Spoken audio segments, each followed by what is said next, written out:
Hi guys, আজকে আমি বানাবো কুমড়ো পাতা দিয়ে মোরলা মাছের বড়া। তো চলুন দেখে নিই।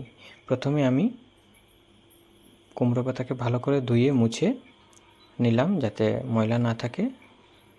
তারপর আমি আগে থেকে ধুয়ে রাখা মোরলা মাছ, তার মধ্যে আমি পেঁয়াজ কুচি দিয়ে দিলাম, কয়েকটা মরিচ দিয়ে দেব, সর্ষে বাটা, তারপর হলুদ, মরিচ, পরিমাণ মতো লবণ দিয়ে মেখে কিছুক্ষণ রেখে দিলাম।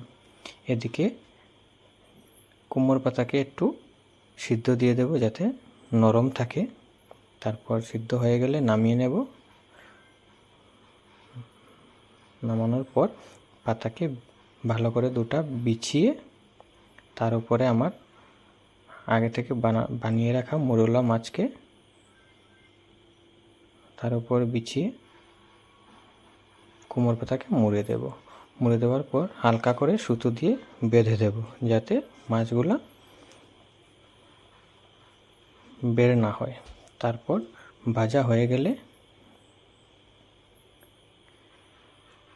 নামিয়ে নিলাম। বাহ, দেখতে অনেক সুন্দর, খেতেও অনেক টেস্টি। আপনারাও ঘরে ট্রাই করবেন, অনেক স্বাদের জিনিস। Thanks for watching.